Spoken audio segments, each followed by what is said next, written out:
الصلاة والسلام عليك يا سيدي يا رسول الله وعلى آلك وصحبك يا سيدي يا حبيب اللہ. محبت اور پیار کے نام السلام علیک یا سیدی یا رسول اللہ وعلى آلك وأصحابك يا سيدي يا حبيب الله عليك يا سيدي يا رسول الله وعلى آلك وأصحابك يا شفيع المذنبين الصلاة والسلام عليك يا جد الحسن والحسين الصلاة والسلام عليك يا جد الثقلين الحمد لله رب العالمين الصلاة والسلام على سيد الأنبياء والمرسلين أما بعد فأعوذ بالله من الشيطان الرجيم بسم الله الرحمن الرحيم ما يفعل الله بعذابكم إن شكرتم وآمنتم وكان الله شاكرا عليما سبحان اللہ. إن الله وملائكته يصلون على النبي يا أيها الذين آمنوا صلوا عليه وسلموا تسليما اللهم صل على سيدنا محمد وعلى آل سيدنا مولانا محمد وعلى آل سيدنا مولانا محمد وبارك وسلم عليه. یہ نوجوان تھوڑا بھی ہو گیا تھوڑا نیڑے آ جاؤ تاکہ تسی اپنی تقریر نہ کرو، سنو خالی. الصلاة والسلام عليك يا سيدي يا رسول الله وعلى آلك وأصحابك يا حبيب اللہ. یا حبیب اللہ. حمد و صلاة کے بعد معزز سامعین و حاضرین، اپنی اپنی باری پہ ثنا خان حاضریاں لگاتے رہے، گفتگو ہوتی رہی. مجھ سے قبل قمر صاحب نے بڑی خوبصورت حاضری لگوائی اپنے پیارے نبی پاک علیہ الصلوۃ والسلام کی بارگاہ عالیہ کے اندر. سمیر جی وقار ایک بات کا خیال کریں، جتنے بھی ہم بیٹھے ہیں یہ محفل ہے نبی پاک علیہ الصلوۃ والسلام. تو جس ہستی کی محفل ہے ان کے اتنے آداب ہیں. قرآن پاک میرے پاس موجود ہے، سورہ حجرات کو اٹھائیں اور دیگر بعض مقامات پہ بطور خاص رب کریم نے یہاں تک منع فرما دیا صحابہ حضور کو باہر سے آواز بھی نہیں دینی. سبحان اللہ. نبی پاک کو آواز بھی نہیں دینی. حضرت انس بن مالک فرماتے ہیں بسا اوقات اگر ہمیں دروازہ کھٹکھٹانے کا اتفاق ہوتا، الادب المفرد کے اندر امام بخاری نقل کرتے ہیں، تو ہم یوں ناخن سے دروازہ کھٹکھٹاتے تھے آواز بلند نہ ہو جائے. سبحان اللہ. آپ کو مبارکباد دیتا ہوں، آپ سے محمد یامین صاحب کو، بزرگوار محمد اسحاق صاحب کو، جتنے بھی آپ سارے محفل میں بیٹھے ہیں. سمیر جی وقار یہ آقا کی محفل ہے، جتنی دیر بیٹھنا ہے آپ نے محبت اور پیار سے بیٹھنا. سبحان اللہ. اتنی لمبی چوڑی تقریر کا ارادہ ہی نہیں. یہ اس مالک کا کرم ہے، یہ اس کی مہربانی ہے. یہ محفل آپ نے نہیں سجائی، بظاہر آپ نے سجائی ہے بظاہر، لیکن حقیقت میں روز ازل سے یہ آپ کے مقدر میں لکھ دی گئی تھی. روز ازل سے رب کریم نے ہمارے مقدر میں یہ پروگرام لکھ دیا تھا. فلاں فلاں اکٹھے ہوں گے، حافظ محمد یامین صاحب کا گھر ہوگا، محمد اسحاق صاحب کا گھر ہوگا، یہ چھوٹے بچے ہوں گے، بزرگ ہوں گے، قمر صاحب ہوں گے، دیگر محمد نواز صاحب ہوں گے، جتنے بھی آپ حاضر ہو چکے ہیں، یہ حاضری لگا کے چلے گئے۔ روز ازل سے جب اللہ نے ہمارا مقدر کر دیا، ہماری قسمت میں لکھ دیا، اکٹھے ہو جانا، میرے محبوب کا ذکر کرنا، کیوں؟ میں تو وہ رب ہوں، ما یفعل اللہ بعذابکم، اللہ نے تمہیں عذاب دے کر کیا کرنا ہے؟ سبحان اللہ۔ یہ 5ویں پارے کے آخر سے میں تلاوت کر رہا ہوں، ما یفعل اللہ بعذابکم، سبحان اللہ۔ اللہ فرماتے ہیں اللہ نے تمہیں عذاب دے کے کیا کرنا ہے؟ اللہ کو کوئی شوق ہے کہ تمہیں آگ کی نظر کرے، تمہیں عذاب دے؟ سبحان اللہ۔ جن کیسا انداز ہے اللہ کا، اللہ فرماتے ہیں لوگوں مجھے کوئی شوق نہیں کہ میں تمہیں عذاب دوں، میں نے عذاب دے کے تمہیں کیا کرنا ہے؟ ان شکرتم، اگر تم شکر گزار ہو، اس کا شکر ادا کرنے والے، تو آج کی محفل پاک محفل شکرانہ ہے، حضور ہمیں ملے، ہم رب کی بارگاہ میں اس کا شکرانہ ادا کر رہے ہیں، مولا تیرا شکر ہے ہمیں محبوب کا امتی بنا دیا۔ ان شکرتم، ریپیٹ تھوڑی گھر کر چلو گا، ان شکرتم، اگر تم شکر گزار ہو، مولا ہم تیرا شکر ادا کرنے کے لیے اکٹھے ہوئے ہیں، سبحان اللہ۔ وآمنتم، اور تم کامل ایمان والے ہو، وکان اللہ شاکرا علیما، یہ آخری آیت ہے، یہاں پہ پارہ ختم ہو رہا ہے 5واں۔ اللہ پاک کیا کرتے ہیں؟ وکان اللہ شاکرا علیما، یا معنی شکر گزار نہیں ہوگا، یا معنی آیت کا یہ ہوگا اللہ شکر گزار جو لوگ ہیں ان کی قدر فرمانے والے ہیں۔ سبحان اللہ۔ یہ جو ہم محفل سجا کے بیٹھے ہیں، ہم جو کچھ کر رہے ہیں، اللہ پاک بڑی قدر کی نگاہ سے دیکھ رہے ہیں، کہ قرآن کہہ رہا ہے ما یفعل اللہ بعذابکم ان شکرتم وآمنتم وکان اللہ شاکرا علیما، اللہ نے تمہیں عذاب دے کے کیا کرنا ہے؟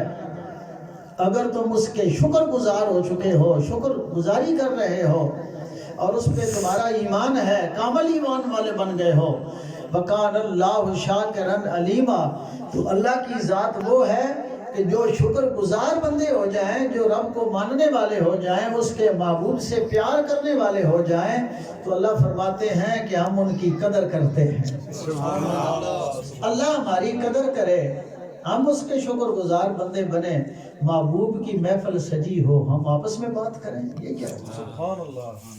اللہ ہماری قدر فرمائیں، رب ہماری قدر کریں، کہ میرے بندوں میں تمہاری قدر کرتا ہوں جب تم میرا شکر ادا کرتے ہو، وہ صورت کوئی بھی ہو، قرآن پڑھ کے شکر ادا کرتے ہو، نعت مصطفیٰ پڑھ کے شکر ادا کرتے ہو، درود و سلام پڑھتے ہو، شکر ادا کرتے ہو، میرے محبوب کا نام لے کر شکر ادا کرتے ہو، جس حال میں بھی ہو میں تمہاری قدر کرنے والا ہوں۔ سبحان اللہ۔ سبحان اللہ۔ تو کسی محبت والے نے کیا خوب کہا،